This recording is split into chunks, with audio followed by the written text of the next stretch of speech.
Snap, crackle, pop, Kellogg's Transformers. What up, everybody? Saturday night, March 27th, and welcome to the Transformer Slag YouTube live stream. This ugly face is Proto Man. This is the face that you have to look at for the next 2 hours at least. I'm the voice that you hear the whole week, talking about your Transformer news. Nice to see everybody. So, we're going to do what we always do. We're going to recap the news throughout the week. Some little things here and there that wasn't recapped originally in the news. Some housekeeping and updates on stuff that we've learned. And, of course, we'll do some super chat questions when it's all said and done. Nice to see everyone in the chat. Some new people and some friendly Patreon and YouTube member old faces. Good to see you guys.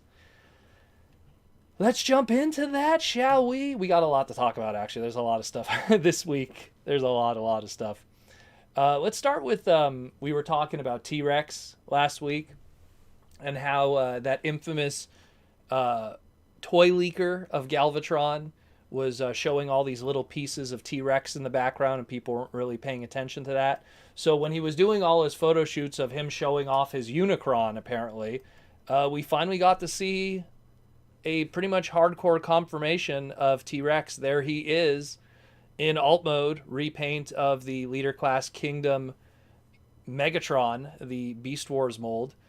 And so that pretty much confirms we are going to be getting a T-Rex. Is it going to be packed in with Galvatron and share his 2 per case of 4 Leader Class Wave 3? Is he going to be a, Generation Selects kind of thing? Is he going to be a dreaded Walmart exclusive? We don't know. I'm kind of hoping that he's something for retail. That way everyone could get him and we get out of that rut of it being difficult to get product. But we will find out in the near future. That is that. So how about some new news to talk about, something different? So it was reported that pretty much, how do I explain this? So Hasbro, when they did their report, talked about how their Hasbro Gaming was doing extremely well during the Big V. And board games were selling better than they ever have. Magic the Gathering made more money than the entire toy brand. Wizards of the Coast, their subdivision, made them tons of money. They're now going to be putting out yet another version of Monopoly Transformers. It's going to be $20. It's going to be coming out June 1st of 2021. Now, one has to ask themselves, well, there's been a Monopoly Transformers before. How is this different? What is different exactly? Well, I took the time to actually make some slides to show what's different. And if you want to make your decision, if you want to get it. So, there was one in 2007. It used primarily Dreamwave art and control art from the Dreamwave comics. There was one in 2009 that was a reissue, pretty much 100% the same as the 2007 one, just had a new box and some new pieces, and I'll get into that in a moment. And then they had not done anything since, because, 2007 and 2009 were really the peak popularity of Transformers in sales, so they didn't really put out another Monopoly game. Not to mention, I'm pretty sure board games weren't really doing that well at the time, but we live in a different world now. People are home on a Saturday night. And Monopoly is starting to look a lot more appealing, so why not have Transformers Monopoly? Now, if you noticed, again, the 2007 one, like I said before, uses the Dreamwave art. Just the box art cover for the 2009 version uses IDW art, with some Dreamwave art. There's some of the Dreamwave art here, but it's also IDW art. The 2021 version here uses this, the evergreen kind of art style, but it gets a little deeper than that, and we're going to get into the actual boards themselves. So on the left is what both the 2007 and 2009 version was. And on the right is what's going to be this new one that's going to be coming out. Now, what was the difference between the 2009 and 2007 version outside of the board being exactly the same? Well, the pieces were different. If you look at the bottom there, the first version, the 2007 version, came with Soundwave, Bumblebee, Optimus Prime, Megatron, Starscream, and Jazz, reflecting that of the 2007 movie, kind of, I guess, and the popular characters in it. While the 2009 version swapped out some characters, and instead we got Shockwave, Grimlock, Optimus Prime, Megatron, Ravage, and Ironhide. Again, kind of cueing, I guess, a little bit to what was going on in the movies. I mean, Ravage was in Revenge of the Fallen at the time. The new 2021 box here uses the legendary 7- Devastator. So Optimus Prime, Bumblebee, Grimlock, Megatron, Starscream, and Soundwave. If you want to get a close-up on those pieces, let me just pull that up for you. Here you go. That's probably about as close as it gets. Unfortunately, the photos that I was able to find of some of the old ones, I own the board game. I didn't want to have to take the time to take photos of every single one. But yeah. So you have options pretty much if you're a collector of any of these characters and you want to own little die-cast versions of them. Here's the different options that you have of the past ones and including the new one coming up. Again, what is really in a lot of ways unique to, I guess, the 2021 version is a robot mode Grimlock, I guess, as opposed to a Dino mode, which I still, if you asked me, I would have done the Dino mode for the 2021 version too. Not really much else to talk about with that. I also just want to point out the differences between the slots. Here's what's weird. The new version that's coming out is going to have less of those community chest slots, I guess they're called, where if you look, the ones on the top are from the 2007 and 2009 version. The one on the bottom is the new one. So there's, I don't know. I feel like the old version is better in some ways, but one thing that I didn't like about the old version is the, and I'm going to use air quotes here, properties you could own. What I didn't like about the old version was you could own Unicron. You could own Cybertron. You know, those are property. Like, I never understood that. Where at least with the new one here, you have stuff like Iacon City, like Kaon, like Autobot City, you know, the Decepticon HQ, having places like Moonbase 1. Like, those ones are a little more realistic, in my opinion. And I kind of feel that, at least, even though the board game's a little more regressed, the new one, it's more realistic, the kind of places that it could be. And, of course, just to be a completist, here's all the railroads. So with the old one, you had the Ark, the Space Bridge, the Nemesis, and the Transwarp Drive, which really was a Beast Wars thing, not really a G1 thing, but sure. I guess they had to include it. Where it's kind of more boring, the new one, you have Shockwave Space Bridge, Autobot Space Bridge, Megatron Space Bridge, Iacon Space Bridge. So again, each have their own little thing going on. But yeah, it's, again, going back to what I was saying before, $20, June 1st, 2021. If you're looking to get your board game excitement with your family during the evenings that you're locked in during the craziness that's going on in the world, it's one option. Although I still say, still to this day, the best Transformers board game is the Transformers Armada board game. If you could get a copy cheap, it is the best Transformers board game you could ever play with friends. Customization, character exclusive kind of stuff, cool little figurines, a card game kind of aspect, and a lot of strategy. Very fun game. Check that out, the Armada board game. I love it. I swear by it. Let's jump into some other news. Let's talk about Zoteki. I talked about this on the podcast also. So Zoteki is this jazzware collectible statue line that you buy a bunch of these individual statues based off of pop culture properties, and you could piece them all together to make one gigantic battle scene. And of course, on top of their Marvel, Avengers, and X-Men, and I think they did Nightmare Before Christmas, they did Transformers. So they have the Transformer ones here. They have Optimus, Bumblebee, Grimlock, Megatron, Soundwave, and Starscream. Once again, Legendary 7 minus Devastator. But there was announcements that there was going to be Chase variants out there. And as the weeks progressed, people started to learn what those Chase variants are.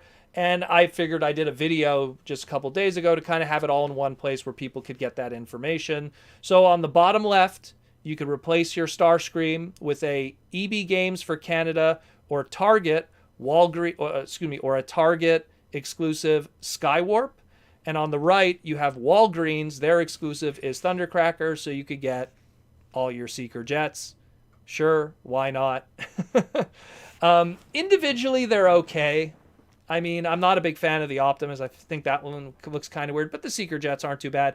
I've said it before on the streams and stuff. I just really like that background. If I could just remove all those characters and just have that cool background, that Cybertronian like background, that'd be really cool for photography. Because it has that, that Sunbow kind of, I don't know, like washed out matte painting background. I really dig that a lot. So again, if you're interested in, check it out. They're showing up in Targets as we speak. I believe they're $7.99 if I remember correctly. I might be wrong on that, don't quote me, but they're not too expensive. So yeah, let's jump into some new Masterpiece news. So the first one comes from Figure King magazine. Let's talk about Masterpiece Skids. We finally got our full color image of how he looks in both robot mode and in his Honda City Turbo mode. Again, to reiterate the reason why they are going with Skids this time around. I feel like I'm a broken record with this, but it's again to just reiterate for people who still don't understand why they're deciding to go with such a untalkative character in the Generation 1 cartoon. It's the 40th anniversary of the Honda City, which was a very popular car in Japan in the late 70s, early 80s. And, obviously it's slightly more expensive brother, which was the Honda Civic, was more popular here in America. But the Honda City, which was a little smaller, a little more affordable and economical, was extremely popular in Japan. And to celebrate the 40th anniversary of such a popular car with the people, they're going to be doing this Masterpiece release, and it is so much of a big push, and even Honda of Japan is even pushing with it through their Twitter account and stuff and advertising it, that they are also going to be doing a repaint right away, repaint retool, doing a homage to the one of the many I'm going to show in a moment, Diaclone color schemes of the Skids mold, in that of Reboost. People don't know if this is a male or female character. We don't know the story with Reboost yet. But according to the writing in Japanese on the bottom, it'll have a new head sculpt. And it'll come exclusively with the, as it's called here, the Moto Campo, which is the little motorcycle scooter thingy that came with it. Now, again, let's just pull up the history of this character and its paint schemes throughout the years.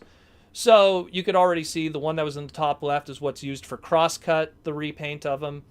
And then, of course, the bottom left is pretty much Reboost, but with a red face. You have Reboost was the one that was using the blue face. The one in the top middle is what Skids ended up becoming. There's a black one there.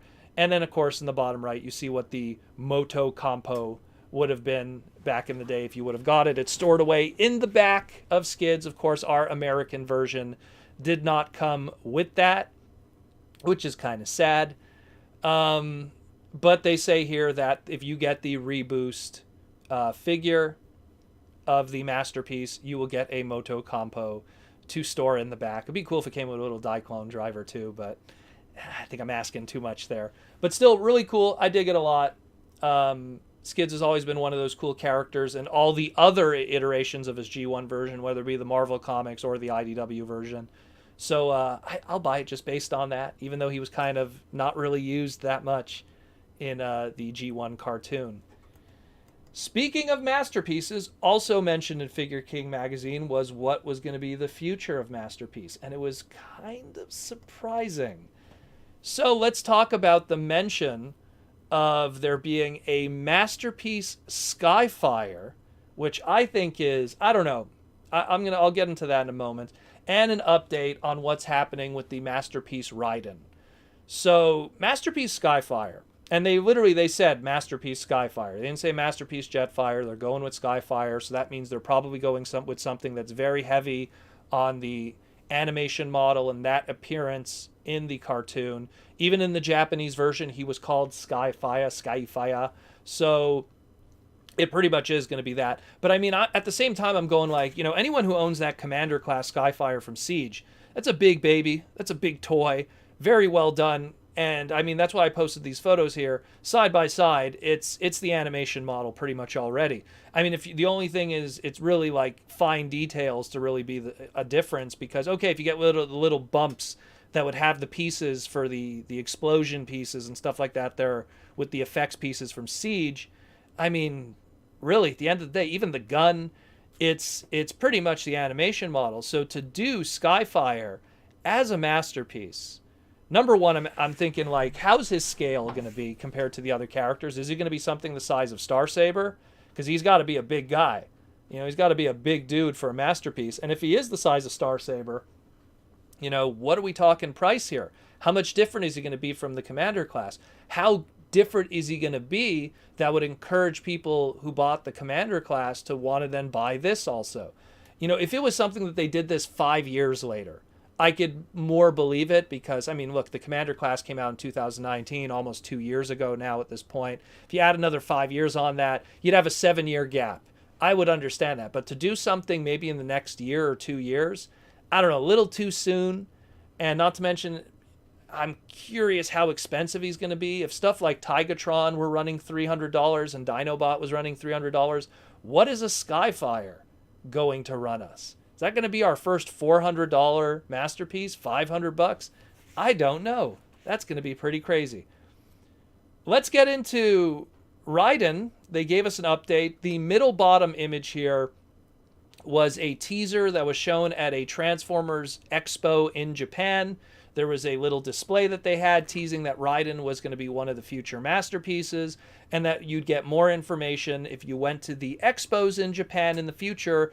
That was called the Railroad in the Sky, as it was called. And it was supposed to be an expo dedicated to all kinds of different fictional trains in Japanese culture. Japan loves their trains. They love their bullet trains. And there was going to have this huge expo that was going to talk about all the different kinds of trains. And of course, Raiden was going to be there along with, I could only imagine, Shike Leon and probably Brave stuff. And who knows, maybe even Thomas the Tank Engine, which is actually pretty popular in Japan too. So, of course, all of that didn't happen. That was supposed to all happen in 2020. We all know what happened in 2020. All that got shelved, and we didn't hear a single word about Raiden since. We got an update from Figure King magazine along with this this Skyfire news. And essentially, they're saying that they're going to do something that's similar to the Unite Warrior kind of gimmick. And I don't know if that means the scale of Unite Warrior, which is pretty much what Combiner Wars is, which is going to kind of suck if that's true, because that means he's not going to be that really tall. When you think about it, that means he'd only be slightly taller than like Megatron and Shockwave and some of the other larger masterpieces. I really hope that's not the case. I hope that it's something that's a little bigger, but then at the same time, he's going to be something expensive. I included here with this image a comparison image of scale. So you have the leg of Fortress Maximus there, an entire Metroplex next to the leg of Fortress Maximus, and they're using Raiden as a combiner to show how tall he is. And then, of course, if you look very carefully, there's Chrome Dome barely up to Raiden's knee. So, if we had a Chrome Dome masterpiece, he would be, I would imagine, the size of the Autobot car stuff, at least, like Hot Rod and the Datsun brothers and everything. I would hope so anyhow. And I would hope that Raiden would be towering over him. So I kind of have this flip-flop where it's like, if he's going to be Combiner War sized, then hey, that's great, because we'll get a Combiner Wars kind of Raiden. But at the same time, he doesn't belong in the masterpiece titling, branding. So, but if we do something that's legit masterpiece, he's going to be one big expensive sucker. Like one big dude. The only way I can think they could pull it off in terms of a pricing is you get 3 members at one point or 3 members at another point. Like, I don't know how they're going to do it. Like, you buy it separately or you buy it in packs from a masterpiece standpoint, so it's not too expensive all in one shot. Especially, wouldn't it be crazy if it's something that's just as expensive as Unicron? It would be nuts to think about. But either way, that's the update on it pretty much. We don't know much else. Hopefully we'll get some more information on it. I feel like I've been talking about it for feels like a year and a half now. It's been a while. Like they teased it and then it just went cold. Really did. Just got to get me a drink of water here, boys and girls. All right, let's go into the big news that dropped just today. Let's talk about these 2 listings that showed up on Amazon Australia. We had a Hasbro Transformers Generation War for Cybertron K Golden Deluxe Terrorsaur and a Hasbro Transformers Generations War for Cybertron K Golden Deluxe Ranger Puffer. I'll get into that one in a moment. So the K is obviously Kingdom. The golden is probably Golden Disc. This could potentially be some kind of subline, some kind of like exclusive line, like maybe a Galactic Odyssey collection. We don't know. I mean, Hasbro historically in the past has done sublines to kind of refresh brands, but they've never been that of the core of, let's say, classics or universe or generations. It's always been more the mainline stuff like an Armada or a Beast Machines or something like that. But hey, the one thing that I could take away from this, we're getting a deluxe Terrorsaur. So that's the great news. The only question is now, and I swear, the more that I think about it, I think that it's probably going to be it's going to be a Airazor retool, because the way that Terrorsaur's here, I'm just going to pull him up here. The way that Terrorsaur's old toys, I probably should have got Airazor back there too, is that his transformation was a flip changer, and he just had these big old wings in the way that really weren't show accurate. And Airazor's toy was the same thing too. So it's something where we see the Airazor Kingdom toy and how it managed to do the engineering to fold down the wings. Granted, again, this was a basic scale, so was the Airazor back in the day, so the budget wasn't there for the price point. But now that it's a deluxe, you have something where, you could fold down those wings and do something that's a little more show accurate. And I mean, I'm pretty hyped about it. And the good thing with a character like Terrorsaur is you got like 2 built-in repaints right away. You right away got the Laserbeak repaint, which is the purple one, which is known as Hydra in the Japanese continuity of Beast Wars Neo. And then you right away have the Fractal repaint. So you got a green repaint right there. And then if they want to be even more, like silly, there was like a Swoop Dinobot repaint even during that weird subline in between Universe and Armada, which was the Dinobots repaints. So you could do like a gray Swoop kind of repaint. So you got like 4 repaints right there with Terrorsaur. Right there with Terrorsaur, you got 4. Hell, you want to do 5 repaints? You could do Power Surge Terrorsaur and give him some purple spots. Like they give him some Energon on him. So like, Terrorsaur is a good move. A lot you could do with Terrorsaur from a repaint standpoint that would be justified, that people would buy. Even though like Airazor is probably the tougher one of the two for repaints. There is stuff you could do, but it's not as exciting and as memorable from a character standpoint as Terrorsaur in terms of the repaints. Now let's get into this Ranger Puffer. Now, after the news broke, I talked about it, and then it hit me that there was a term that was used by the fans based on, because there was, back in the day, here, I'll pull up the image. Back in the day, there was a Mexican version of Huffer from their IGA line, which is how it was distributed in Mexico and South America. And of course, some places in Europe too also got a similar version. And the fans called it Puffer because it was Pipes' color with Huffer's mold.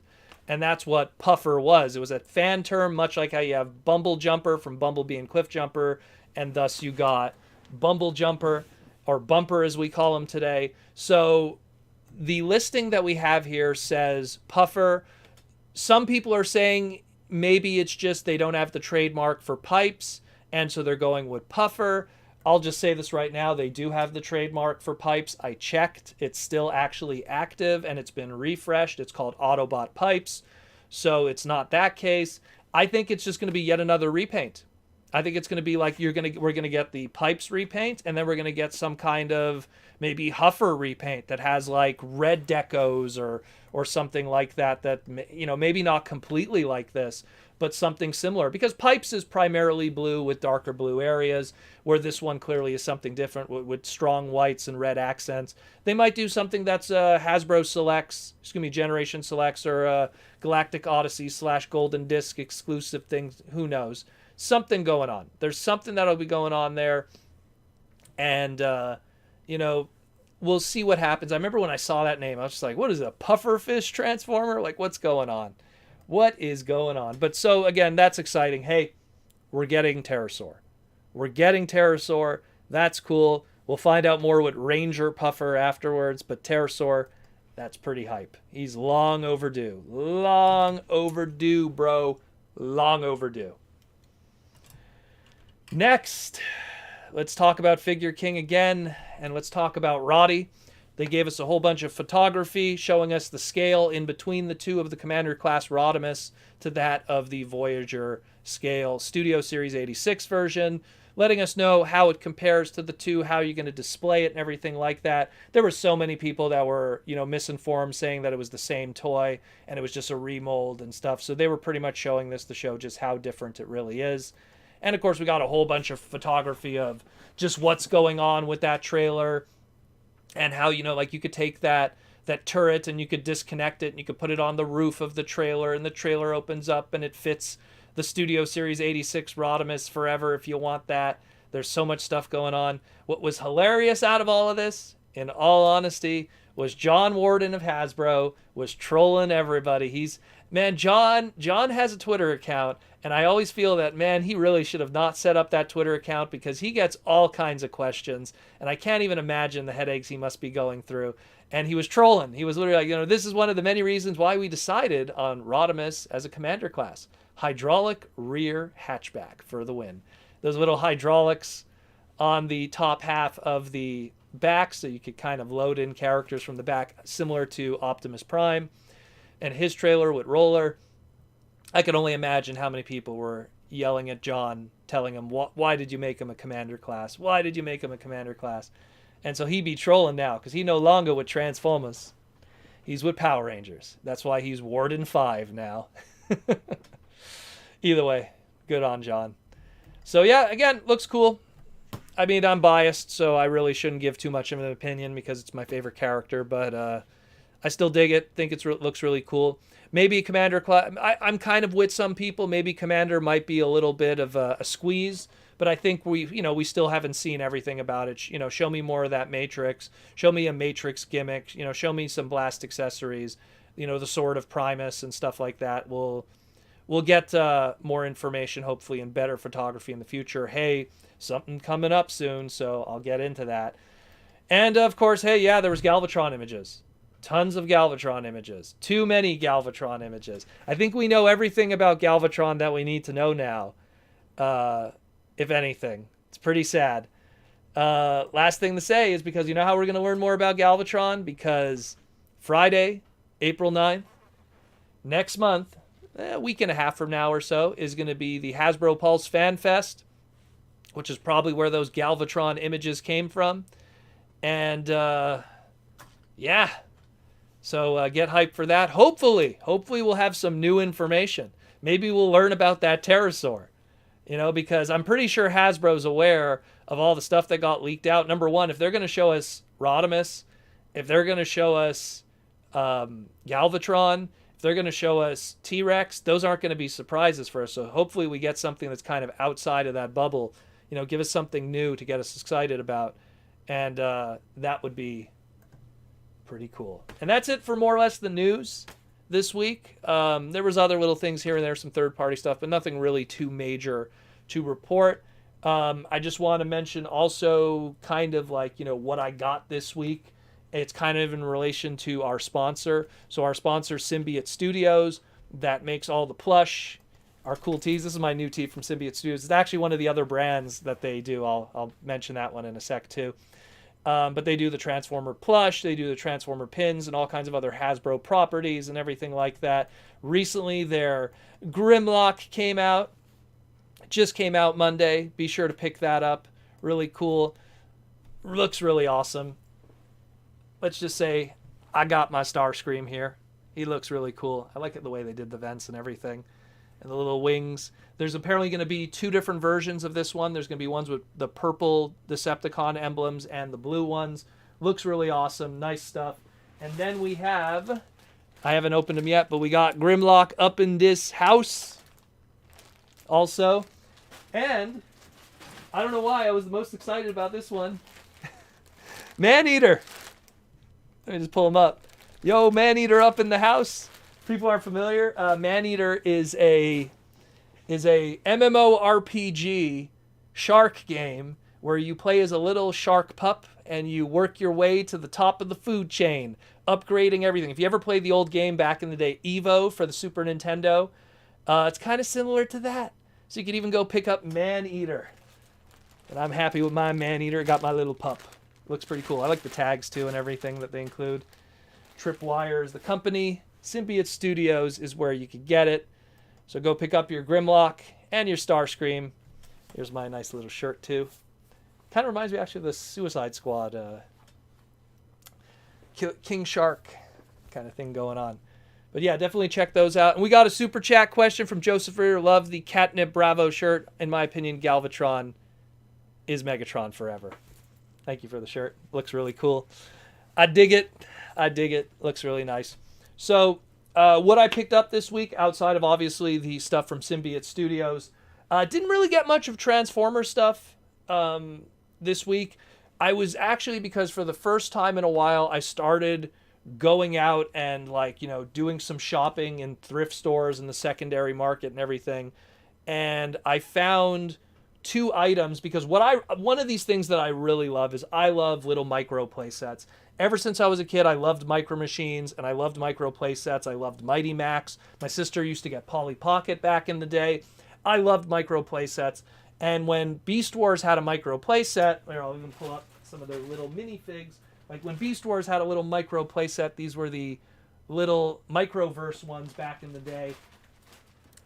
They only made 2 play sets. You got Razor Beast, Optimus Primal, Tarantulas, and Croc Megatron, and 2 little play sets, and that was it.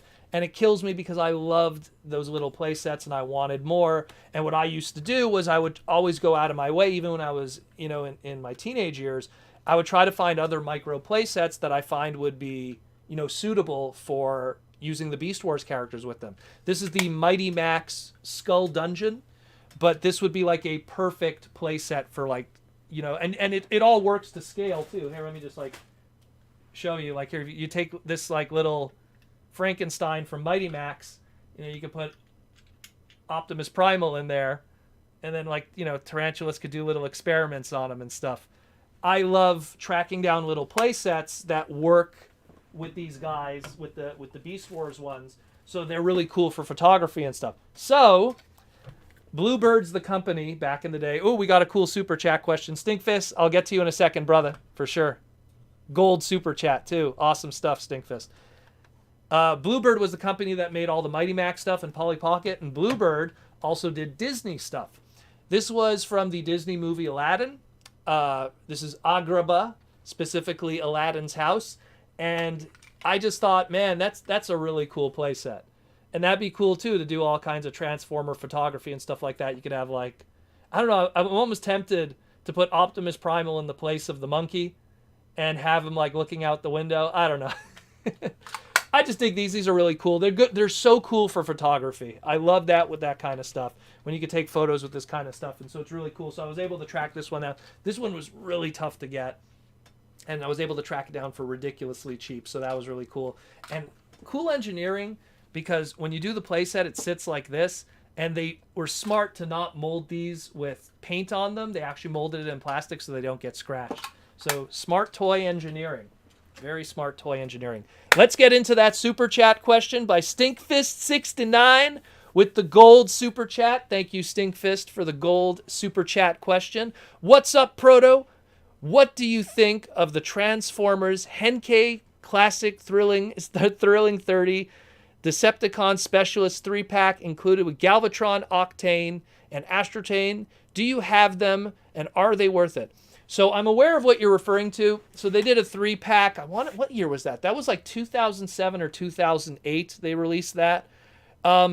They were just mild repaints of those old Henkei, I guess we'll call them. They were classics molds. Well, actually, the Octane was a Universe 2.0, and the Astrotrain was also the classics one. I don't have those ones, primarily because I found that the paint schemes on them were not different enough that would appeal to me. I have the first Galvatron, and then I have the second one, which had more of the white color scheme. I wish I could show you guys. Man, I need to get a camera that I could pull off and show you dudes. But I wasn't a big fan of it, to be honest. And those were all deluxe price points, and I just feel that those individual characters, especially, that Galvatron toy, and I'm not alone with this, where It's not even a matter that it's small. It's just kind of a floppy toy in general.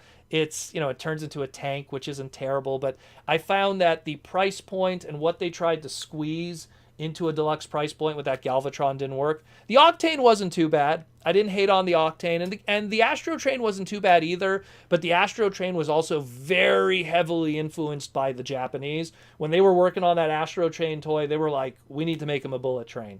And I mean, I love JRX and Rail Racer, and I love Astro Train. He's my favorite of all the triple changers. He was my first triple changer growing up.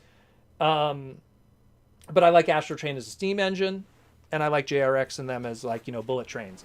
And I don't see Astro Train as a bullet train. And I mean, if you love bullet trains, there's entire lines of Transformer related kind of stuff that Takara does. Like Shike Leon is all bullet trains.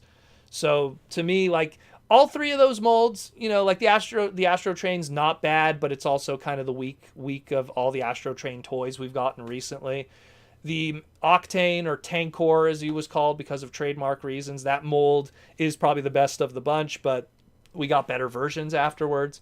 And that Galvatron is, like I say, it is what it is. It's so, personally, if you could get it cheap, like honestly, if you could get that 3-pack for like $30, $10 a figure, MSRP $10 back in the day, then hey, awesome. 35, 40, you got to really like that then.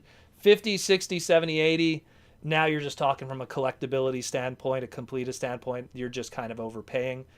But otherwise, I don't know. I skipped on it, and keep in mind, I skipped on it, and I'm a completist. So just because I just felt it wasn't worth enough to justify. It's the same thing, like, remember they did those 3-packs where they had like Galvatron, Cyclonus, and Scourge, and then they had Rodimus, or Hot Rod, with Cup and Blur, and they did like Hot Rod in the clear blue colors, and they did the Galvatrons to represent like them getting reformatted, those 3-packs. Even those ones, I looked at that Rodimus, and I'm like, I really want that Rodimus, but I don't want to pay for the others. And luckily I found guys that broke up those sets, just so I didn't have to pay, like, I think at the time it was like $120 for those 3-packs. And they sold me the little pin. There was like a little pin that came with it too. So it was pretty cool stuff. But I mean, it's your choice, man. But personally, I think unless you could get it really cheap, I wouldn't suggest it. I really wouldn't. There's so much better versions of those characters, and the paint schemes aren't unique enough to really justify it. You also say you enjoy the channel slots. Thank you for enjoying everything that I do, man. Like we try every day. We try every day. I just want to say one thing. Like yesterday, we were late to do segments because my power supply died on the computer, and I had to rush and stuff because like I wanted to get the segments out. So I went to my cousin's who owns a computer store. We had to switch up the power supply and everything. It was a nightmare on I think it was a Thursday. Man, it was a mess. I even cut my finger. You can probably see that at work because I was like, oh my God, like, oh, my computer's messed up. What if the computer doesn't work in time? Oh, I'm not going to be able to do a stream. I wasn't paying attention. I snagged my finger on a brake disc. I was like, oh, man. Anyways, thanks for this crazy super chat, brother. It always helps the podcast and stuff. And thanks for being a regular super chatter on top of that. It's always awesome to know that people love what we do here. We have another crazy super chat gold from Joseph Ritter. And Joseph Witter wants to know, what is the best quality third-party company? By the way, I beat Stinkfist 69 Super Chat by $4. It's not a race, Joseph. Everyone's a winner when they Super Chat, even at $1. Best, you know what? I did a book with, I was talked about it last time, with battlegrip.com. And we did a third-party book years ago. And then I found out when I was talking with you guys that book goes for stupid money now in the secondary market, which sucks. They really need to do another reprint of it. I got to, talk about all the different third-party companies in the early days. And when I found, in the early days, the most consistently best quality third-party company... Oh, man. I just wanted to cut... My bulkhead, leader class animated bulkhead, has been going off on its own with the headmaster gimmick recently. It just went total ownage right now. It's over there. It's been going off again. If it goes off again, I'm going to show you. It's going to be blinking. That freaks me out. I'm telling you. It's possessed. But getting back to what I was saying, It's just I found that Fans Project when they first came on the scene were like the gold standard of quality, like they were just the best in terms of it. But now with all these companies, Fans Toys, I think is like the Fans Project of today. I wouldn't even be surprised if some of the guys that work on them, and this isn't like sponsored or anything. I'm not even a big third party guy to be honest, but I think Fans Toys, like the stuff that they do, is pretty good stuff. It's just that, hey, Fans Toys, why don't you make some stuff that Hasbro wouldn't do?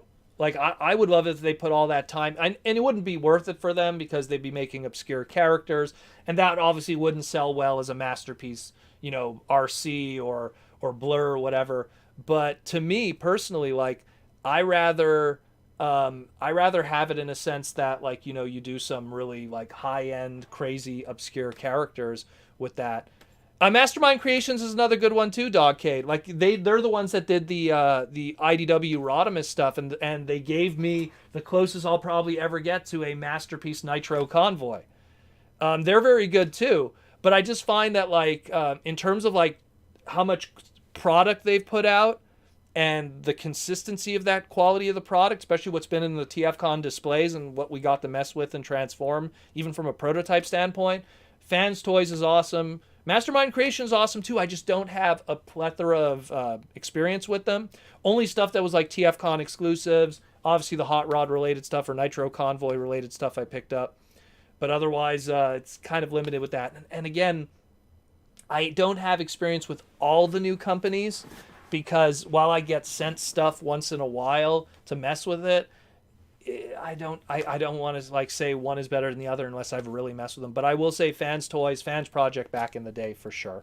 For sure. But thank you again for the question, Joseph. Again, Fans Toys. Always Fans Toys, really. And Mastermind for the oddball stuff. When we're talking official third-party companies, stuff that license, I guess Super 7. Super 7 with their product. Could be considered expensive to some people.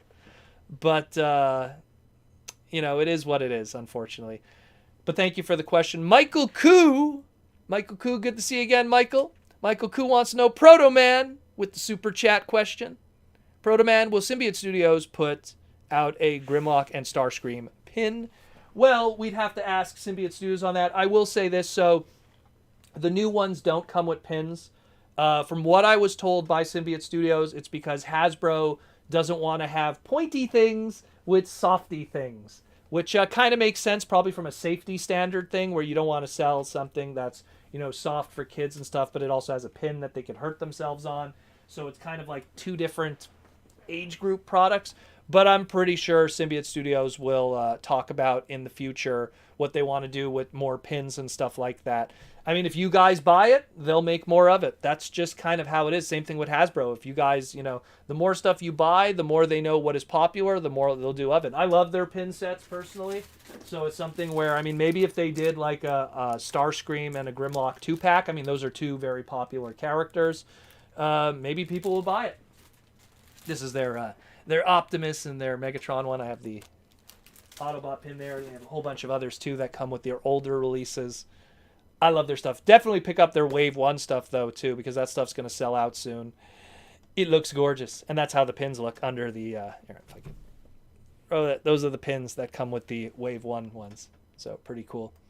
But yeah, that's kind of the story with those, unfortunately, at the moment. It's just you can't legally have the two together at the moment. We got another super chat question from Dreamer Out There. Dreamer Out There is back. Nice to see you again, Dreamer. Says, thanks for all the info as always. Unicron is fun. Oh, did you get your Unicron? I haven't gotten my Unicron yet. From what I was told, I'll get to your question in a second, but I want to just mention, from what I was told, people who own the sail barge, like the big Star Wars sail barge from HasLab, they told me that the Americans got it first, as they should always. They always get it first. But in Canada, they got it a month afterwards, and it went East Coast to West Coast. So if you're in like St. John's, Newfoundland, or like Nova Scotia, you're gonna get Unicron first, and then luckily that means good old Montreal on the East Coast is gonna get me a Unicron. So hopefully I'll get my Unicron soon, and then I'm gonna have a nice little spot, and he'll be with us for some of the future streams in the future. But let's get to your question. So you got your Unicron. I got my review out. Oh, so you uploaded a review. That's awesome. Did a photo shoot with both armies. Autobots and Decepticons, all my bots from War for Cybertron. That's awesome, brother. That's awesome. I can't wait to get him. I can't wait.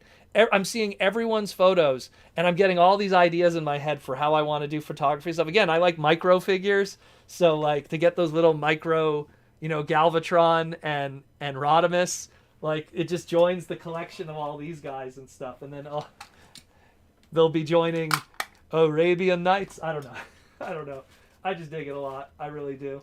Here's a little micro Razor Beast. It's not going to focus. He's too tiny. But either way, that's awesome, man. Is it a video review or is it a just a photography review? Because I'd like to see it. I'd like to see it. I like to see my fans, creations and stuff. I like to see creative stuff. It's always cool, man. It's always cool. It's always cool. We got a question from Roman Schillings. Hey, Proto, do you think Symbiote Studios will do Shockwave? Well, here's the way that I see it. And again, I'm not speaking for Symbiote Studios. I don't know. But, I mean, from a licensing standpoint and what Hasbro usually goes, hey, this is what you should do and stuff. It's usually, if it's main stuff, like, not convention exclusives, not like side stuff, main wave stuff, because you have wave 1 that's already like all of those dudes. Wave 2 is these dudes here. If there's a wave 3, then you go to the second tier of Hasbro characters. Who's in that second tier of Hasbro characters? Shockwave is one of them. Shockwave, Windblade is making that list now. Windblade is really like, is their Wonder Woman in a lot of ways for Hasbro. Then you have like Jazz. You have, who else is on that list?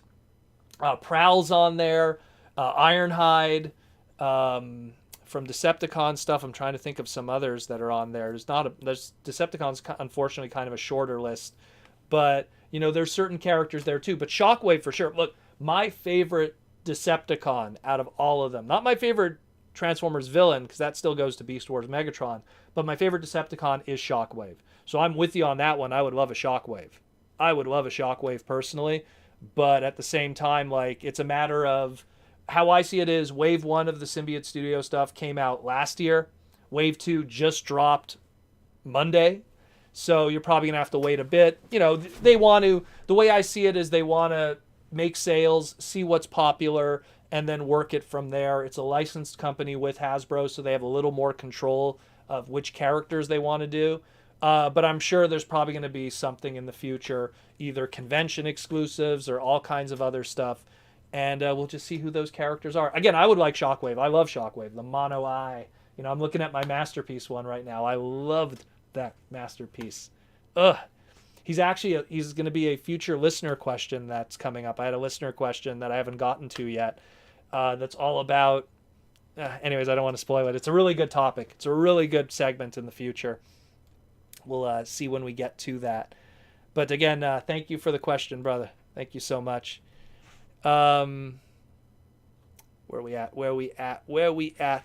Hey, Proto, do you think they're going to reveal Transmetals in the Fan First Friday?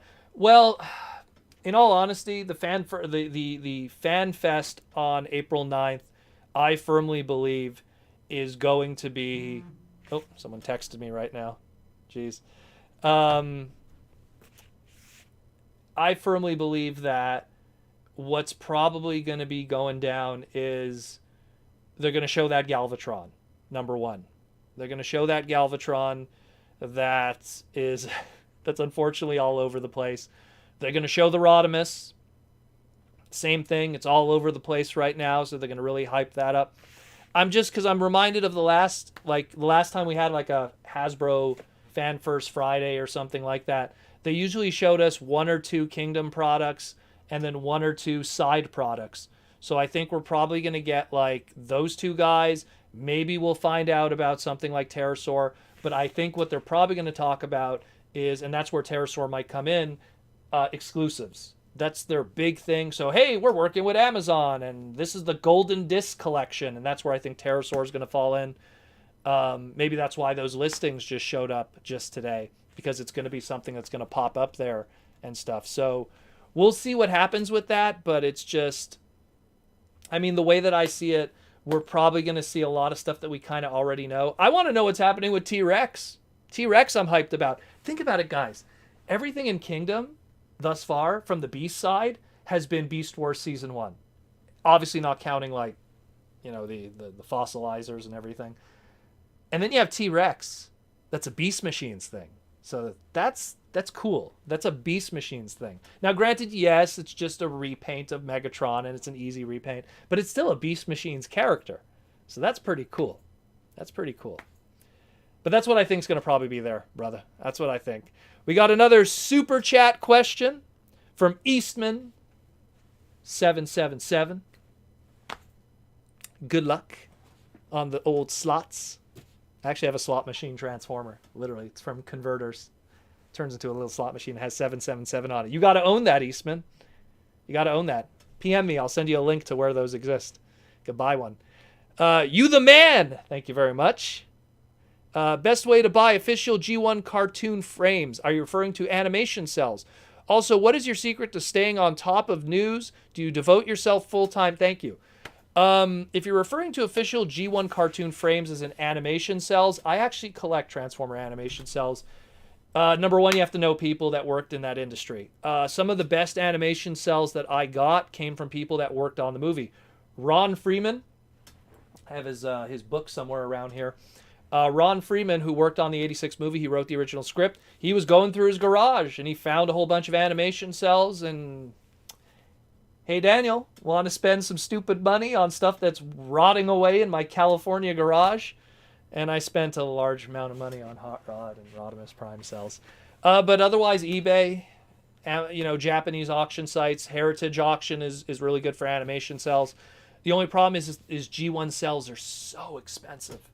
Because G1 was done in Korea, they were doing it on the cheap. They were literally animating it and then destroying the cells. They were just washing off the paint on the acetate and then reusing it for other stuff. So whatever survived is, wow, it survived. I literally have an animation cell, no joke. It's like the whole page, and it's just the little corner is where you have like shrapnel, and that's it. It's a whole thing just for shrapnel in the corner.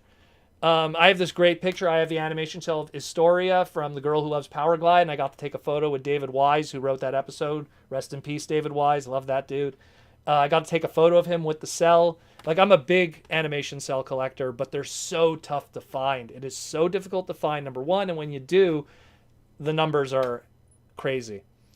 Second part of your question, how do I stay on top of the news? I know people. I know people, and then when the news becomes some kind of public or leak, then I could talk about it. Timely, let's put it this way. I don't devote myself to it full time. If people actually have a sharp ear, you might not hear it when you use like your devices to listen to the podcast, but if you use a computer, I actually have a microphone. Like, this is what I use for my home system. And then I have one at work, which is not as good. Not as good, unfortunately. But the quality of the recording is better because when I record from home... So let me give you an example. Wake up, I go to work for 9 o'clock. News breaks. Something. Oh, I could talk about that now. Okay, cool. I have the microphone and I go into the sandblasting room of the garage, which is hermetically sealed and is like super silent and great. And it's great for recording, but the microphone at work isn't that great. It's a secondary microphone that I got from a buddy who's a very famous YouTuber. I don't want to drop his name because he's an awesome dude, and I don't need to name drop him anymore. But the point is that, so I have a secondary microphone that I use, and I'm able to record at work. So sometimes news will break, and then an hour and a half or 2 hours later, hey, Proto Man's talking about it. But when I'm home, I have my little setup here. It's not a full-time thing. I have a job, and then I come home, and I have time. I talk about the podcast. I mean, there was a time back in the day when, me and Jaws D, we used to wait a week, and then when all the news was built up on the Friday, me and Jaws D would meet up, and we would just record the podcast, and we would just do everything and then piece it out throughout the week. And, I kind of liked that system, too, because we got to hang out and stuff, and and it was fun to kind of just wait a week and then do it all together as opposed to just doing everything every single day. But times have changed. It's a little different now. Jaws D is busy since he's moved. Recently got engaged, so he's gonna be a busy guy. He's gonna be a busy guy, but good for him. Good for him. I'm happy for him. But at the end of the day, I try to just be on top of everything. I just like to be able to, give a solid, educated opinion and to make sense of stuff when it comes to a lot of the news. Because a lot of times news breaks and you read the stuff that's written on the message board sometimes and it's like, woo, So I like to give the educated answer. I have friends within Hasbro in the industry, so I could give a much better take of what's going on. And I just hope someone learns something. I like it if you get what I love is how much I've taught people about trademarks in the Transformer world and how important that is to understanding everything in relation to not just Transformers, but any brand, Oh man, why are they doing a reboot of that movie? There's no point in doing a reboot. Trademarks, man. Trademarks. That's all it is. But thank you for the question, man. And thank you for all the good words. I try to do my best in this crazy world that we live in today. Hanging out on a Saturday night with you guys, pretty fun. We got another super chat question. Dreamer out there wants to know. Yes, I did a YouTube review of Unicron. Kind of gotta have to. Man, how long does it take to transform that? I don't even want, when I'm going to get mine, people are asking me if I want to do a YouTube review. I don't want to. I'm just going to just have it. I'm going to take photos. I don't want to do a YouTube review. I did my one review for every 2 years as YouTube mandated. I recreated some scenes where Unicron and Megatron meet. Which figure did you use? You use a little minifig? What's the small? You'd have to use probably world's smallest Megatron or that new Plasso one there that I was talking about. Those little mini ones there. That would work too. Your bargaining postures high be dubious, but very well. Thank you for the super chat question, brother. Downright Superb wants to know, moving many boxes full of TFs, didn't sell them all. Oh, you're selling Transformers, are you? If you have a list of what you're selling, man, let me know. I'll share it on all the social medias. I always like to help people when they're selling their collections, to let me know and I could retweet. That way it gets out there. What I always suggest is make a really good list and then send me that list. That way if you price something under, I can let you know no, bro, that you could ask more for that. And then after that list has been adjusted for prices, post it on one of the forums and then send me that link from where you posted on the forums. And then I could share that link everywhere. Because I've had in the past, probably there's 2 people here in this chat that I know that I've helped them sell stuff. And I've always been you could ask more for this one. Oh, this RID Bruticus, don't sell that for $5. You could get 15 for that. So I like people to be able to at least get their money back somehow instead of losing money. That's the worst thing is when you buy a figure, for let's say 10, then you sell it for 5. It's even with inflation, you're still losing. So let me know if you're selling stuff. Give me a bug. Twitter, Instagram. There's all kinds of different ways you could poke me and let me know what's popping and locking. But yeah, where we at with the questions? Let me scroll a little bit. Michael Koo says, don't be surprised if Hasbro limits April 9th Hasbro Pulse pre-orders on the Premier members. Well, what they did last time, if I remember correctly, was the pre-orders went live during their last Friday Fan Fest or Transformers Fan Fest, Friday Fan First panel, whatever. Man, they really got to think of a good name for that. It went live and they made it, I think it was exclusive to the Premier members for the first hour or something. And then it was open up to everyone else. I don't know personally because I don't order through Hasbro Pulse. I can't, unfortunately. But it's just one of those things that my concern for a lot of people is stuff is going to sell out. They get, if I remember correctly, they get 5% of stock for all the exclusive items. And then they get, I think it's 20% of stock of the retail items. And then they get that, and then that's it. And then what if it sells out? They're going to wait until if they get a restock, like if they say, "Oh, okay, we took that 20% of the base stock. That was, product is manufactured, here's the stock for all the stores. We take 20% of that for our Hasbro Pulse website. The other 80% goes for, the United States." And they're probably then going like, okay, if they do a restock from the factories, then they go, okay, we could take 20% of that again, or maybe less. And I mean, what was recently got restocked? It was something got restocked recently on the Hasbro Pulse store. A product that people were waiting. Omega Supreme. Omega Supreme was on it. Was it Omega Supreme? Something got restocked, I remember recently. Or was that Big Bad Toy Store? It's hard to keep track. But yeah, so it's just, there's so much going on with that. So it's just, I just hope that it doesn't sell out again, because it sucks, because there's a lot of really good product that comes out, and then people just can't get their hands on it. And that sucks, because we're in a world right now where like scalping is at an all-time high. It is ridiculous the amount of scalping I'm seeing now. People that I know personally, I've totally lost respect for them, because, and these are local people here in Montreal, they'll be like, "Yo, bro, hey, I got thrust and runabout, isn't that cool? Yeah, hey, that's awesome, man. How come in your photo you're showing me you got 3 other thrusts in the background and 4 runabouts?" "Oh, I got those for friends." I'm like, "Oh, really?" Then I go onto Facebook Marketplace and I see that he's selling them at $60 a piece for a deluxe. Not cool, man. Not cool. And you know who you are. That's not cool. You're not only screwing every other local fan, but you're just encouraging that for everyone else to do it too. So that it's not going to be just you doing it. It's going to be other guys going, "Oh, if I could do that." Before you know it, it's going to be impossible. I have yet to, no joke, and I know it's out there because I've seen the remnants of it, but I've yet to see most Kingdom stuff in person. I saw Rat Trap sitting on a card and the rest of the product missing. People have been eating it up. Now, I don't know if it's scalpers, or I don't know if it's actual local people who are just buying it because they love it. But, I mean, it's at an all-time high right now. It's getting really, really bad. And people paying scalpers doesn't help the cycle. The best way is to make them die on the vine. Make them hold it forever until they feel like they're losing money. Because the good thing with Transformer toys is they take space. So for them to have to sit on something that takes space, don't buy it, man. You encourage the system. You encourage the system.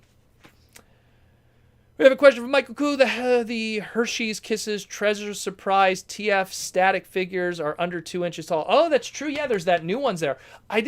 Does anyone have a list of how many characters there are? I know that there's a Megatron and a Bumblebee. I've never seen any more. Were those only available in Europe, or are they available elsewhere too? Because I want to see photos of those. I would have loved to talk more about them. Because again, I love miniature figures, all that kind of stuff. I dig that stuff. So that's always really cool. That's really cool. I have one of my guys, Jason, who's in the chat. He's going to be sending me a little Optimus from that Centurion pack. I can't wait to get that. Thank you, Jason.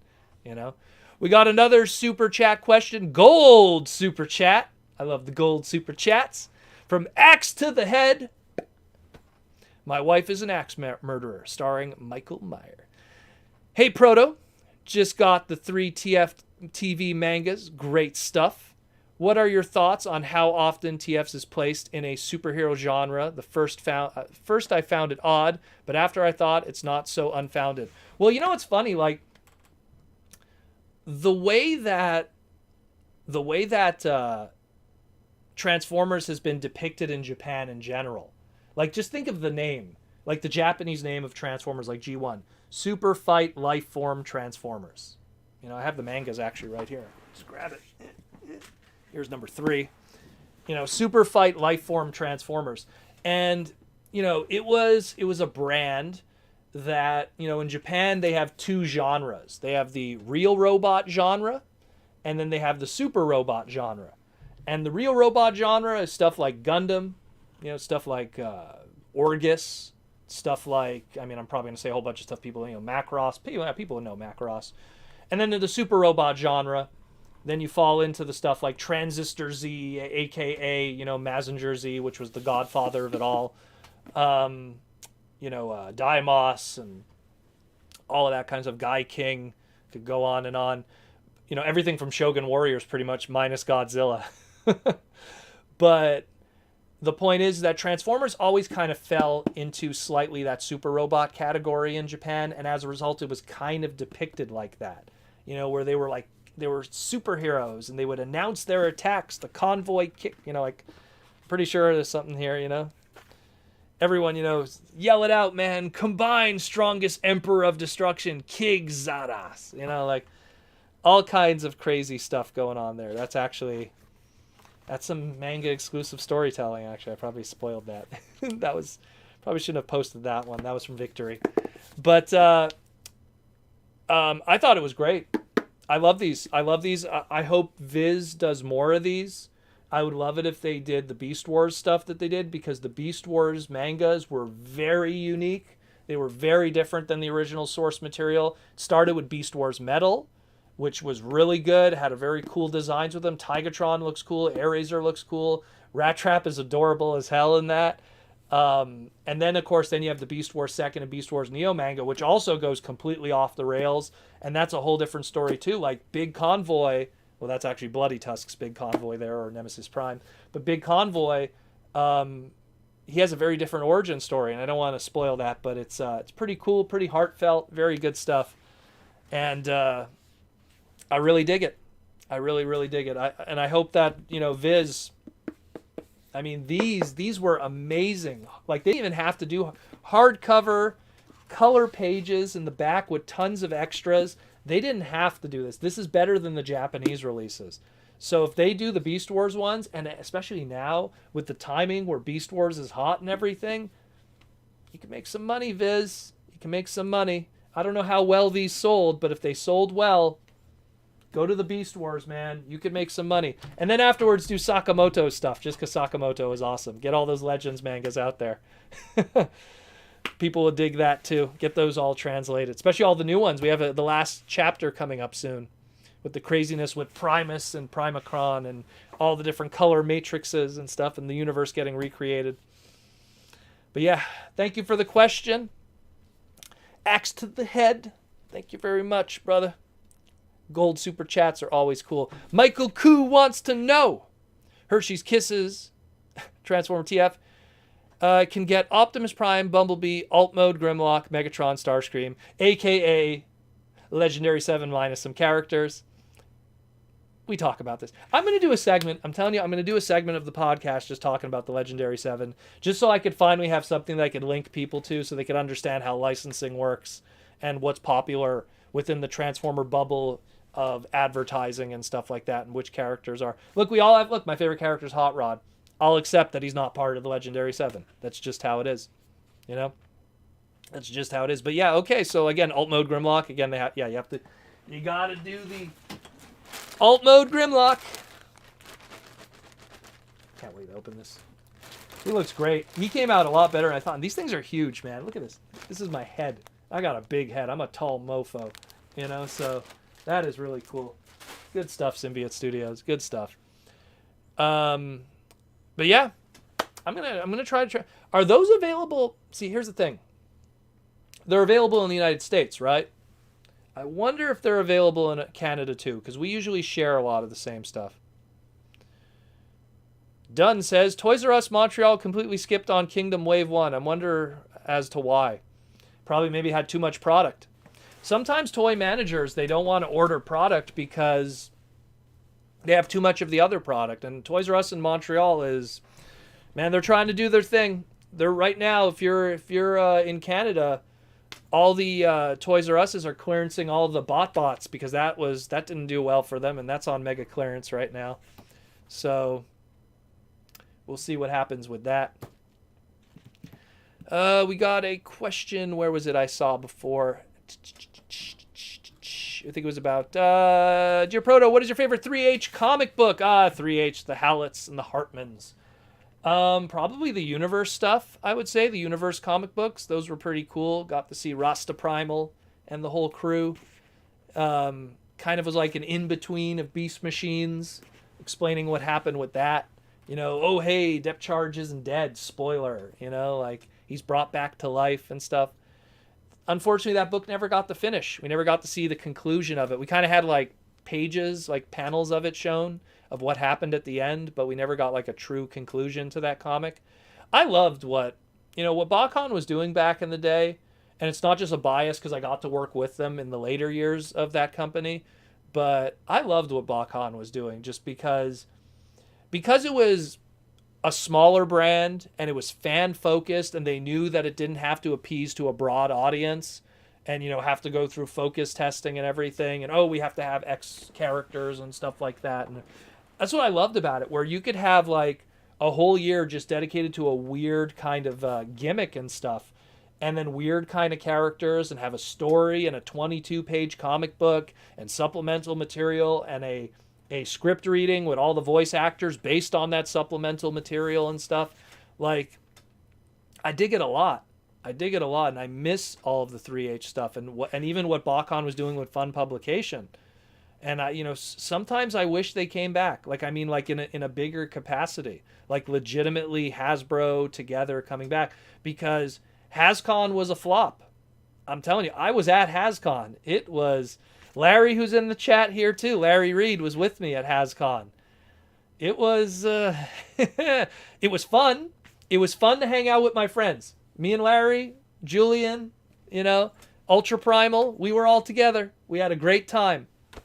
But it wasn't a show that I would recommend to go to have fun if you're not, like, we had fun as a group of friends going to hang out, but in the same way, if you took that same group of friends, we went to like anywhere else, we would have had a good time. Where if it was like me alone going, I would have been like, meh. I met fans and stuff at the show, but at the same time, and got to talk to Hasbro people, but at the same time, it wasn't really something that was like of a BotCon caliber or TFCon caliber. So we got BotCon taken away for HasCon, which still sits weird in my stomach in a lot of ways. Either way, we got another super chat question from the Molly J. And the Molly J wants to know, hey Proto, the Transformers panel listings for the Fan Fest says they will be dropping Kingdom Wave 3, Rodimus, the Ark, and new Weaponizer packs. Well, the Ark for sure we were going to know sooner or later, because that's their big Titan class. They got to hype that up. And let's just say what I've been saying all this time is just going to become the fruition. As for like the new Weaponizer packs, that's pretty cool, because maybe we'll get some extra little things inside that could go with the Unicron maybe. Rodimus, it's a given at this point. Again, Galvatron for sure is going to be there. But you know what, Molly? Honestly, like, you probably just listed everything that's probably going to be in that panel. There might not be any other surprises, which would kind of suck. I mean, they have to be aware of what's been going on the past couple of days. They got to give us something else. I mean, obviously, like, anyone who's like in the know at what's going on within the Transformer news in the world, no one's gonna like watch that panel and go like, wow, they're making a Rodimus Prime. Like, obviously people from outside the Transformer world that are watching that whole panel, yeah, that'll be new to them. So like, obviously bleed over from like people that are watching the G.I. Joe panel exclusively, or the Marvel stuff, or the WotC stuff, or the D&D stuff. But I guess maybe that's the argument then. Maybe. You'll get the bleed over from those guys that aren't, on the front page of websites and everything like that. But yeah, we'll see what happens. I mean, the Weaponizers, that interests me. That really does. That's something that that really gets... I don't know. I hope we get something cool.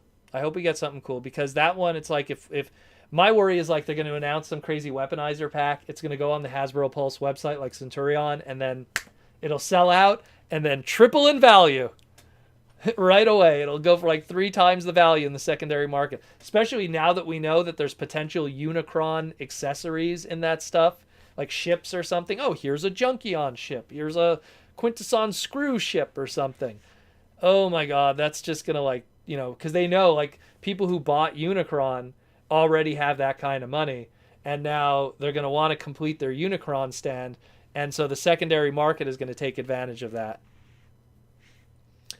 But yeah. Dear Proto, watch some footage of BotCon 95 on the BotCon archive website. Not website, YouTube channel.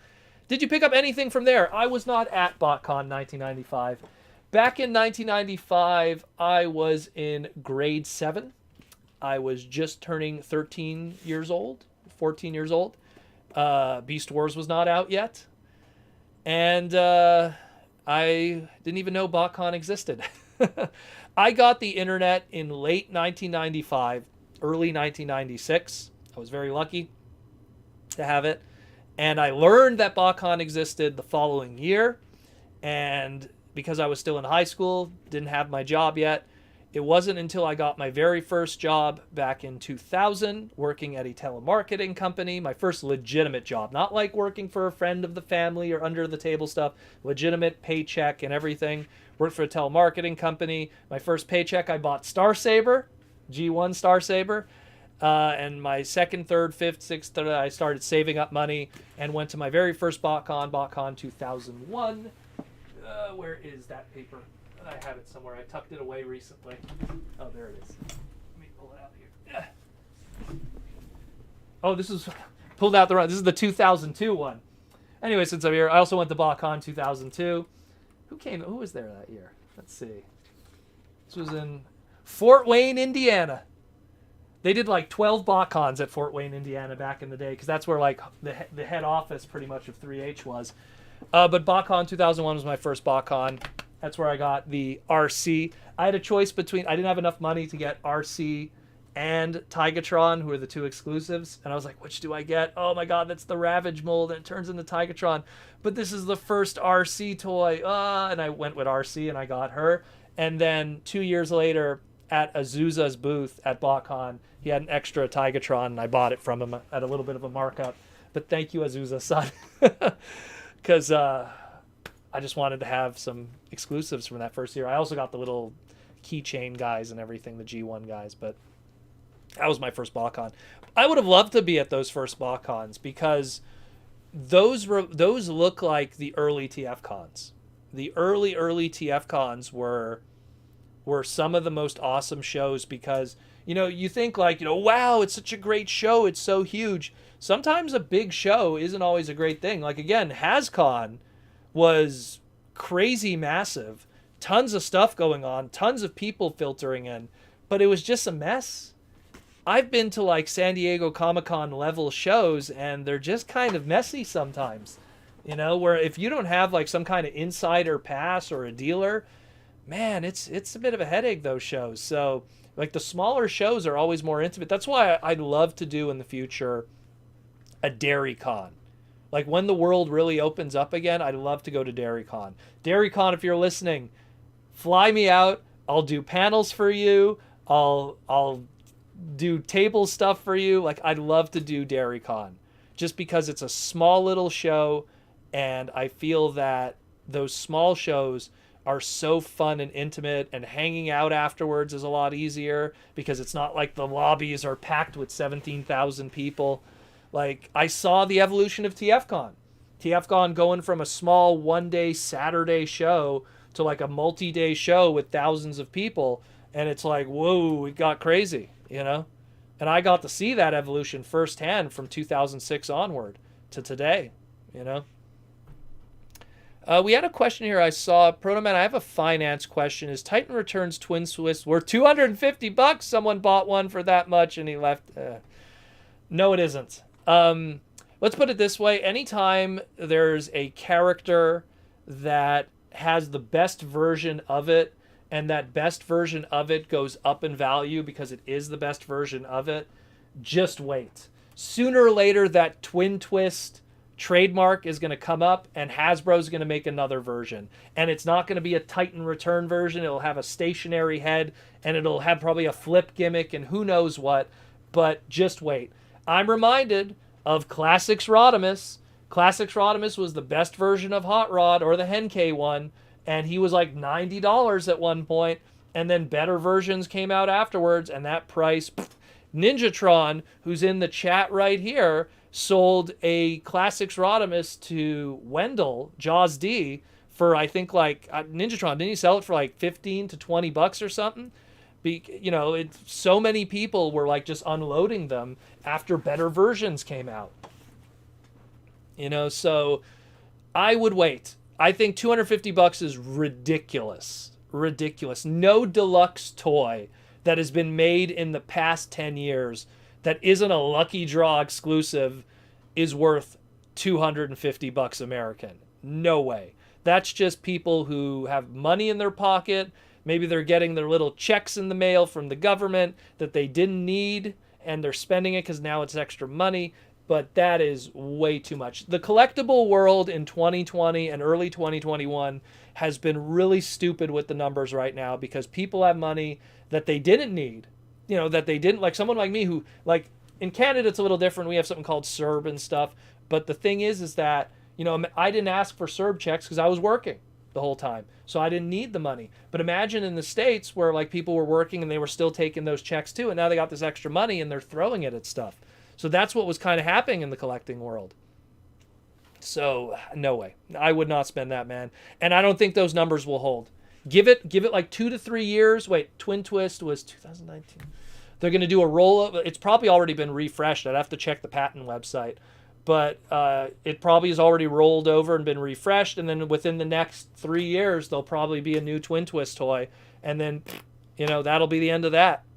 That one won't have its value anymore. It'll have a collectability as an individual toy. Oh, this is the Titan Master one with the flip head and stuff. But otherwise, there's going to be better versions. And that'll affect the value completely. 200%. Look at the price of Henkei Rodimuses. Those are like $150 at one point. Not anymore. Not anymore. Those days are long gone. I probably should have sold mine then. Would have been a good... sold it for $18... Oh, here we go. Ninjatron. I sold it for $18 because it had some paint where... Yeah, I remember there was damage on the roof or something and no weapon. It was a hot item due to the third-party upgrade. Yeah. But it was also like the best version of that character. There was no better hot rod. You had the Fans Project armor there, the Protector armor, and it just jacked up in value. But then look at it today. Look at it today, man. Whole different story. Whole different story. But yeah, I wouldn't pay that. I'd like to see that auction. I'd like to see how it even got to that. That's pretty crazy. Was that like a bidding war?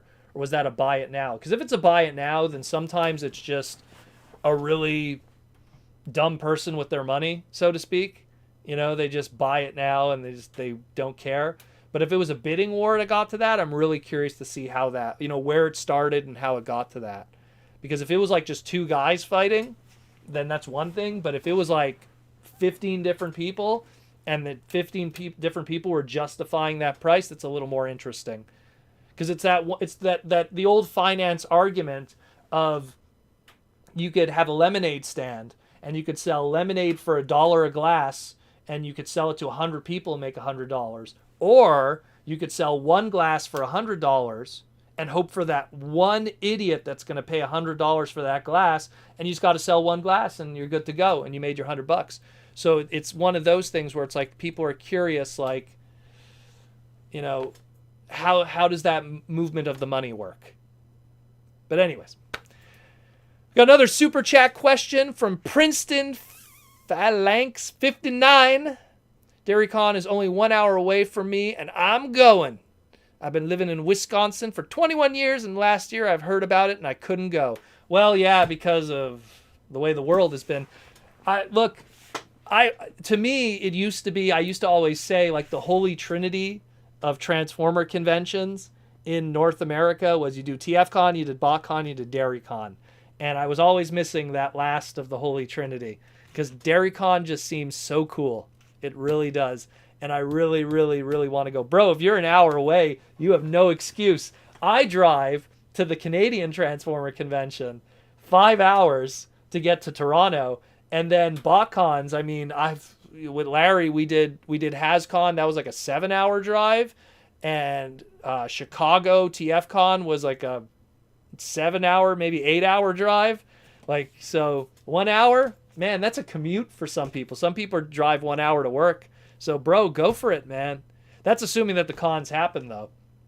I mean, I don't want to sound like a downer, but still don't know what's happening with the conventions and stuff. You know, it's still too early to tell. But anyways, thanks for the super chat question, man. Stinkfist69 wants to know, what's your thoughts on the new Beast Alliance movie, and what Beast Wars characters do you want in it? So what essentially happened was there was news. I actually didn't talk about it. They announced that they're going to be recording. Actually, should probably pull up my phone. They're going to be recording a good chunk of the Beast Alliance movie in Montreal here. And when they recorded X-Men, I had friends who are in that industry that let me know where the recording was going to happen, and I went and saw the recording of X-Men. If anyone saw, I think it was X-Men Age of Apocalypse. If you watched Age of Apocalypse, there was a scene in the movie where they went to the mall, and you have like Nightcrawler and Jubilee and stuff, and they went to go see Star Wars. That whole scene, literally on the other side of that camera, was Proto Man doing this with a camera, and it was great that they let me record stuff and everything too. Here, I'll show you some. Let me just pull up on my phone here, some photos even from that. But what I'm trying to get at is if I could get some information on where it's going to be recorded, essentially, I'm going to get some behind the scenes footage and some photos especially, and take some stuff to show you guys. Where are we? Let me find it. This was like in 2015, I believe. It's pretty cool. Back in the day, yo. Where is it? When I have a million photos on your phone. Here we go. So, there was, that's Jubilee there. She was sitting in her chair getting ready for her scene. And then we have, these are all the extras in their 80s clothing, getting ready to be in the background there. There's a Dollarama in the background there. And so the cool thing about it was I was asked if I wanted to be an extra, but I had to have 80s clothing. And I was like, no, it's okay. It was X-Men. I love X-Men, but it's like, whatever, it's cool. You know, I didn't want to have to be in the background, have to spend the whole day there. But if I could become an extra in a Transformer movie, I think I've done it all. I could be in a Transformer movie. I've written for Transformers. I've helped design figures. Now I could be in a Hollywood Transformer movie, even as an extra in the background, just pretending to eat a slice of pizza while, you know, Sideswipe is driving by. That's the next goal. And because it's in Montreal, I'm going to try to make it happen. A lot of movies were recorded in Montreal. So we'll see what happens. But who do I think is going to be in the movie? If they're smart, Optimus Primal, Cheetor, Rat Trap, Rhinox, Dinobot, Megatron, Scorponok, Waspinator. Throw in Black Arachnia there. You need a female character. Maybe Airazor on the opposite side. Or they're going to beastify some characters. A Beast Bumblebee, a Beast RC, Beast Shockwave. You know, some, like, I've said it in the past, I think, where it's like, some of those trademarks, they might go like, oh, hey, that Shockwave trademark's going to expire. Why don't we put Shockwave in that Beast Alliance movie? I could see that happening. You know, they're just going to make Beast versions of certain traditional G1 characters. I could see that. But yeah, you know, it's it is what it is, man. Like I can't wait.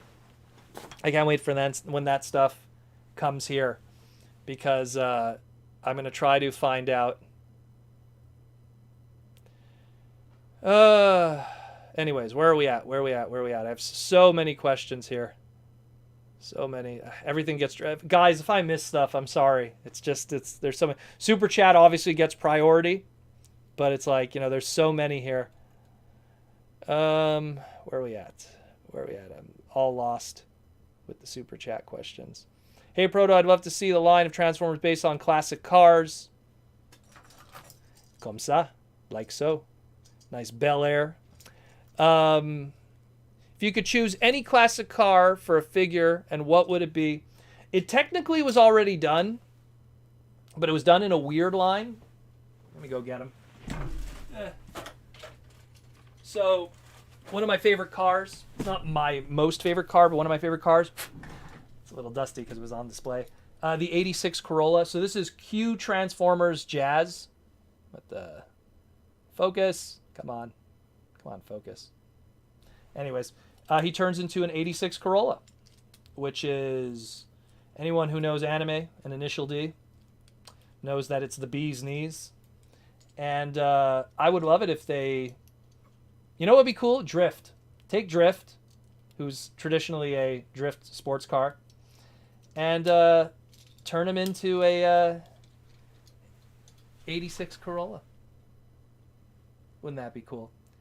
It's the Toyota Turano in Japan, the hatchback Corolla from 1983 to 1986, production code AE86. Very common in America and in Japan from 1983 to 1987 before they created the AE85, which had the lip, and then of course the Tercel came out and became more popular by the 90s. That's some boring car talk, but I would love him. If we're talking more classic, like if we're talking like let's say the 70s, I mean I love the Datsun Z, and we already got him from Prowl and the crew and Blue Streak. Datsun Z is always a cool 1970s vehicle. I'm not big on American cars in general. I mean, I could respect them, like a Mustang or a Cobra, but in general, I don't know. I'd love more like old school Japanese 80s vehicles. And the crazy thing is, thanks to G1, a lot of those got done. The classic Savannah, Mazda RX-7 was done through the Omnibots, with the rotary engine, which is ironic because it was, I think it was Downshift that was that character. But yeah, that's something that I would imagine. Those ones are pretty cool. I would like to do. But there's a lot of the classic cars. I mean, any of these hot rodded engine ones or the hot rod patrol in general, or a lot of those old classic cars from the 50s, the Bel Air specifically, from what would be, Big Daddy. In this case, this is the Mask one. Have these all on my table here because Mask. But yeah, hope that answers your question. Proto, do you think we'll get a toy line like alternators? I hope so, because alternators is amazing. Well, let's put it this way. We had alternators, which was Vinyl Tech in Japan. Then we had Alternity, which was kind of like the continuation. Here, I have a mint in box one here, which was like the continuation of alternators, but more modern vehicles and stuff like that. And then they did the race car series one of Alternity. And then, of course, Kissplay kind of kept that alive, too, in a little bit. And also Vinyl Tech Asterix, also, which came before Kissplay. It's just the thing is that it was a novelty back then to have licensed cars. Now licensed cars are kind of part of the movieverse kind of stuff. Would you say that a movie masterpiece Bumblebee is an alternator? Or even not a movie masterpiece, let's say a high-end studio series Bumblebee is an alternator. Obviously, like the difference is, the interior is accessible, the steering wheel turns, it has a steering column, and it has a rock and pinion steering and everything. It sometimes has a drive shaft, it has engine access, it has trunk accessibility. That's what really makes an alternator in a lot of ways, having all of those gimmicks. And I mean, I'll be honest with you, that's kind of what Skids is doing. When you really think about it, I'm just going to scroll all the way down. I mean, that's a lot of ways, because like we saw images of Skids, and he's going to have a trunk that opens and a hood that opens. Now, I don't know how the interior is going to be, but if it's anything like, the original toy where you could kind of store, that Moto Campo in the back, which they probably will be able to do from the prototype images I saw, Skids might be kind of a lot of ways the return of alternators, at least the flavor of it anyhow. I would like it personally as a car guy, but I also understand how probably in the big picture of things it doesn't make sense. It really doesn't. Again, what I want is very different than what makes sense in the world, for like the business standpoint. Sometimes stuff I like do make sense with it, but in general, I'm able to separate my emotions from the business side of it and what would work. And while I would like it to come back, I don't think it would work in the way that, again, the way that we have our movie masterpieces, our studio series that are already branded cars and stuff like that. And for them to now go out of their way and make a whole line where they got to pay licensing to branded cars, I don't know. It was a different world back in 2005 when alternators first started, and that first glorious Subaru, actually that's the second one, but that first smokescreen, that rally smokescreen, Subaru Impreza WRX STI 2005, beautiful in the electric blue. Loved it. But yeah. Hey Proto, how do you fix broken figures? Well, that depends. I've used Bondec clear plastic. Use it to brand something. I bring it up because my Kingdom Megatron's thighs broke off from the stress screw hole. Really? The Beast Wars Megatron one? Well, see, my go-to, first of all, for glue, and it might sound cliche, but it's Gorilla Glue. I love Gorilla Glue. I find that specifically there's the Gorilla Glue that you could unscrew it and it has like a brush where you could kind of paint it on. That's the best one because what you could do is you could apply glue to very specific areas and it doesn't look messy. So that's my go-to for broken stuff, but I haven't really had to fix Transformers in a very long time. It's mostly been used for other toy lines that I've encountered. And the problem with Transformers, like I think the last time actually I had to use Gorilla Glue was I encountered a Beast Wars, and this is a weird one, a Beast Wars Alligator Megatron, the flip changer one from the 2-pack, and the tail attachment, like how like the tail could come off from the attachment of the flip changer gimmick, that was broken. And luckily, that's a piece that doesn't really affect the transformation, but at the same time, if you put pressure on it, even if you fix it with glue, it might break again. So, but Gorilla Glue really is kind of the go-to for me because it's really strong. I used to use Crazy Glue back in the day. Once I got Gorilla Glue, I never looked back. It just is, it's way better. It's much more stronger. If you want a level up from that, but the problem is it's not as pretty looking, but it'll work just as well, and it'll have that give for something like a Transformer toy that you kind of have to move pieces. But the problem is the glue will be very noticeable. Elmer's rubber cement. Elmer's rubber cement is really strong, stronger than Gorilla Glue when it comes to messing with stuff, but because it's rubber cement, it's not as clean looking and it will be noticeable. If it's a place that broke, like a joint that's hidden, then hey, that's great. Then rubber cement all the way. But most of the time, that's not the case with Transformer toys because always at some point, something is exposed from a transformation. So I would go with the Gorilla Glue. Failing that, Elmer's rubber cement, and that also has like a paint on. You have an option if you have a squeeze ball, and then you also have one where you can paint it on. And always close your glue afterwards, otherwise you're going to waste it. But yeah. Stinkfist69's got a question. Why hasn't LEGO done Transformers? And if they did, never saw any. So, it's just Hasbro being stubborn.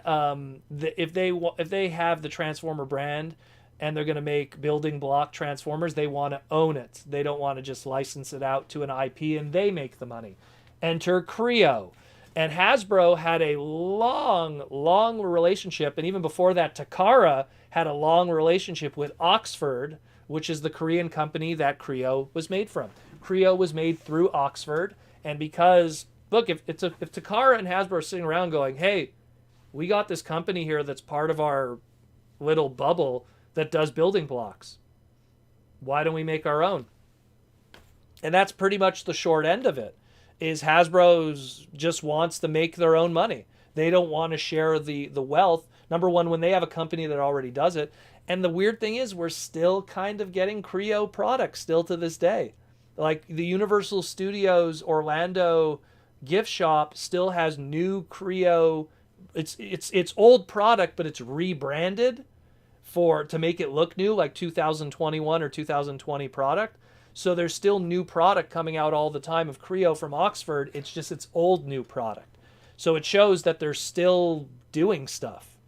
It's just Creo really didn't hit its stride. I felt that it kind of started on a bad foot because people wanted minifigs, and at the same time, like, they were giving full sets. You would buy like a whole big Optimus set for that one G1 Optimus Prime minifig when people just wanted the minifigs. And I feel that if they would have just started with minifigs, like have minifig blind packs and those big sets, then people would have been more receptive of it. But that wasn't the case, unfortunately. It took about, I think, a year and a half into Creo before we started really getting affordable minifigs and blind packs and stuff. And I love Creo. Like, I mean, let me just, there's all the Creo stuff over there. All of that, all the little Creo dudes. That's probably the best I could show you guys. But, I mean, I would love more Creo stuff. And look, if Hasbro does Lego stuff, I'd be down for that too. I would love that kind of stuff. But I think Hasbro's just playing hardball. They don't want to share. They know that Lego would make money. So they rather just keep it indoors, keep it inside in a lot of ways. Because they have a company that does building blocks. So why would they? We got a super chat question from MMA Panda, Kuma style. Yo, the fighting panda.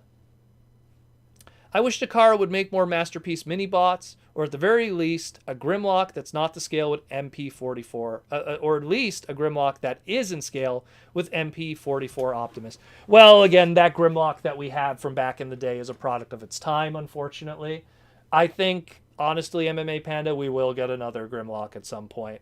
They're revisiting, look, they revisited Starscream, they revisited Bumblebee, they revisited Hot Rod, they revisited Optimus 3 times now. They revisited Megatron. Legendary 7, guess who's left? So we'll see Grimlock probably get revisited and get a new in-scale one. To answer your other question, I feel like we're getting Masterpiece mini-bots through the Deluxe class Kingdom stuff. I mean, you look at like that Huffer. That's about as like, how good could a Huffer really be? I mean, sure, take off that back bed piece there that the Huffer comes with for the Kingdom one, but I mean, it's pretty darn good. It's pretty darn good.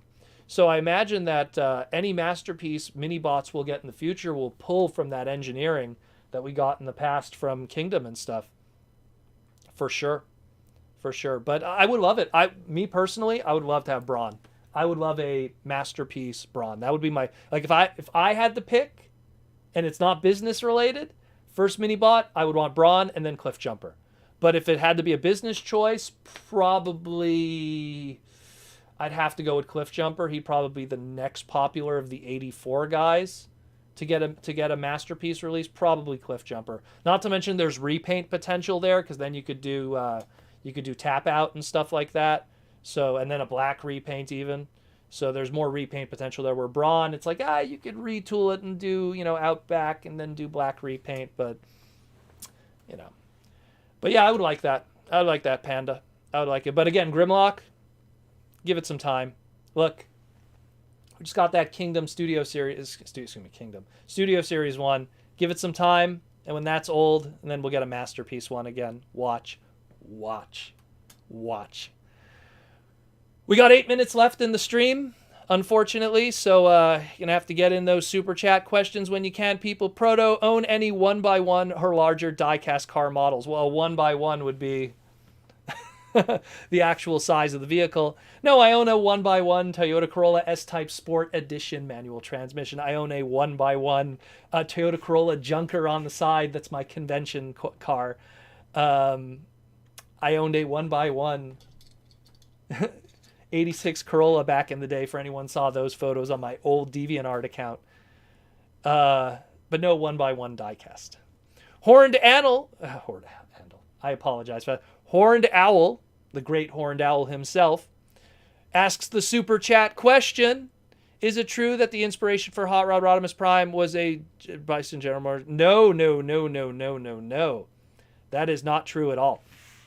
So, Hot Rod, inspiration design wise, was a mixture of a anime called Zambot 3.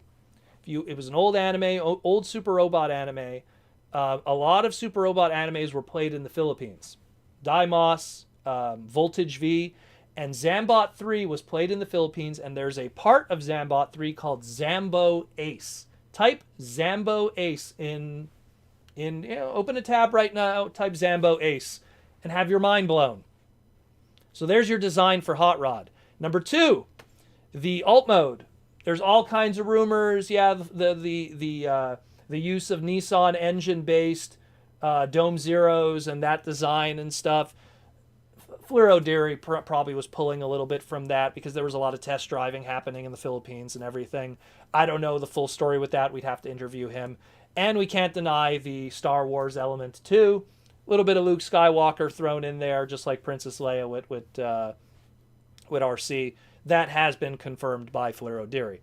As it partakes to Rodimus Prime, he was called Old Hot Rod. They just aged it up. The alt mode for him as a truck and stuff was just something thrown together by Fluro Deary. Wasn't based on anything, oddly enough. It was just, they were just doing stuff. Trust me, my favorite character. I've done heavy research in that. I talked with Mr. himself. Actually, I have my signed one over there. And I asked if he had any influence on the design. And he said it was all just 100%. You know, Takashi Kuniharu, he was just like, I was basing it off of Fluro Deary's designs. And that's why we have like the weird kind of stuff like the crotch piece and how that was supposed to match this piece. If you see here, like see how the top of the hood is here? And then you see at the bottom here, like that was supposed to represent, like that's how the transformation worked. There was all kinds of little hiccups in the design and everything. So it's all in. And then I asked Bob Bugansky, even too. I asked him, like, you know, the character design, did you name Hot Rod? He's like, no, that was someone else. So it's all, Transformers was a collaborative effort, especially in those early years. So there's a lot of stuff. But thank you for the super chat question. Thank you. He says here, you love the podcast. Well, I love you for being a fan. And we got 4 minutes left, guys, in this 2 hour. Man, it's crazy that I do this for 2 hours. It's crazy how I have all the energy to do this. Hey, Proto, did you see the new Gargoyles Goliath figure from NECA? Yes, I did. One of the TFCon staff is a huge Gargoyles fan.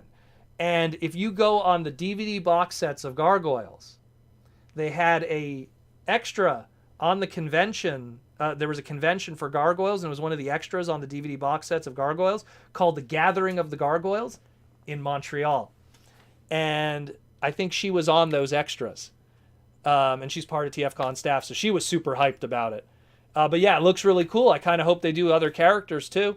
That's, you know, Gargoyles was one of those pinnacle series in 90s writing where they showed, hey, Disney, you could do this in the Disney afternoon, or you could do something that's grim, dark, serious, and pretty awesome. But yeah, I'm pretty hyped about it. It looks really cool. NECA does some good stuff. That doesn't, you know, those joints, they scare me once in a while, but NECA does some good stuff once in a while, man. You know, they really do. Like that, you know, that Super Shredder, I kind of regret missing out on that. I want the black version and the original purple one. I wish I got that. It never showed up in Montreal. I would have loved to pick that up. Let me get to a few more questions here. Hey, Proto, how would you expand upon the Beast Wars Scorponok character? Well, he's always been the suck-up character. And kind of like he's kind of like Shockwave, how Shockwave was in the G1 cartoon, where it was like, as you command, Megatron, anything you say, I'm going to spend the next 4 million years checking to see if you're still alive on this Cybertronian teleprompter until you show up. Like, he's just kind of that kind of character. Don Brown was his voice actor, a.k.a. Hercule from Dragon Ball, or Mr. Satan for the original Japanese version. Don Brown kind of just played him in one note, and I think that was, you know, it was kind of their expectation. Like, if we're going to get rid of him, you know, we already have Inferno, Do we need Scorponok? The only way that you could kind of flesh him out more is make him more of a scientist, but then that's what Tarantulas was kind of already filling in too. So he was kind of this weird character where he only had 2 traits, and then other characters got those traits, and then that kind of took away from him. I love his design. You know, Guerrilla Warfare with the Cyber V, one of the best Beast Wars episodes ever made, period, is Guerrilla Warfare. It's not the best, but it's one of the best for sure, just because it shows how badass Beast Wars as a series could be. But, I mean, there's not much you could really pull from him. You'd have to create a new element. You'd have to, like, do stuff where he plays off of other characters. Think about it. He dies, and then you get a new Scorpion character through a Fusor Snake Scorpion with Quick Strike. Maybe you could create some kind of dynamic there, much like how Tarantulas had with Black Arachnia. That's one way to do it. Stinkfist69 wants to know, Hasbro does Marvel and Star Wars with Legos, but that's different, though, because those are owned by different people. Doing them, also, I don't see why they wouldn't do that with Transformers. Marvel and Star Wars is owned by Disney, and Disney then licenses it to Hasbro. Hasbro doesn't own those properties. Hasbro owns Transformers, though. There's a big difference there. Big, big difference. It's the same reason why Mega Bloks had Marvel stuff, too. Mega Bloks, I think, also had Ninja Turtle stuff, which is owned by Playmates. You know, so... Or Spin Master at one point. Dear Proto, do you think we will get a crossover of Tron with Transformers? Transforming light cycles would be awesome. I love Tron. If you went on my Instagram account and you go all the way to the beginning, I was collecting all those Tron movie toys back in the day. I love them with the little light up gimmicks. Man, those are all going to die one day. Those are all going to die. Those little pill batteries. I would love that. That'd be really cool. They're really cool. Even have like the, have even some of the newer characters too, like Rizzler and stuff like that. You could do some cool like black designs and black repaints. But that's Disney. Would Disney want to play ball with Transformers? Who knows? They've done it in the past. They did the Disney label. So if there was a Tron Disney crossover, would that make it another Disney label Transformer? Now you're making me think. That Disney label thing, I think it died with the Buzz Lightyear. I think the Buzz Lightyear one was the last one they did. I think so, yeah. We'll take one more question, and then we'll call it a night, guys. And the last question will be, let's go with Sergio Rena. And Sergio wants to know, hey, Proto, would you want Hasbro to re-release something for an anniversary of animated simply if the aesthetic design are beautiful? Yeah, I would love animated anything. You know, I felt like the Transformer Collector Club and Fun Publication were what was keeping animated alive, because they would do like their subscription service, and they would just once in a while take an old animated mold and give it a new, shade of paint and a new character, or even like in the case of Cheetor, a new head sculpt. They were keeping the animated fires burning very long, so I would love to see that. Even if Hasbro doesn't want to make new molds, because that engineering and that price point is out. Grab the Hydro Dive Bumblebee. This was my idea for BotCon. Grab the Hydro Dive Bumblebee, take that Bumblebee mold that was used with it, make it Cliff Jumper. Make it a one-shot thing, and people will dig that. I know that for a fact, man. People would love that. Get that Windblade, Optimus Prime out there with that armor and stuff, or Wing Attack or whatever it was called in Japan. I don't know the translation. There's a lot of great molds there that never got a second repaint. Take that Black Arachnia, give it the Aerial colors, or the Black Arachnia Alita colors, I guess we'll call it, or Aerial colors. There's so many repaints that could be done. I'm pointing at all my animated toys here. The whole beautiful, every single animated figure. But, it's just, it would be cool. It would be cool. And that would be the cheap way to do it. And I know people would still dig it. If out of nowhere they did a repaint of an animated toy, people would be hunting for it. Because animated is still much beloved. And Derek Wyatt would be happy. And we all want to make Derek happy too, right? We want to make Derek happy. And you got Unicron. Awesome, brother. I'm going to get my Unicron soon. I get a feeling I'm going to get it in April. Watch, they're going to ship it out to Canadians in April. And then I'll be chilling with you guys. We'll have Unicron over here laughing.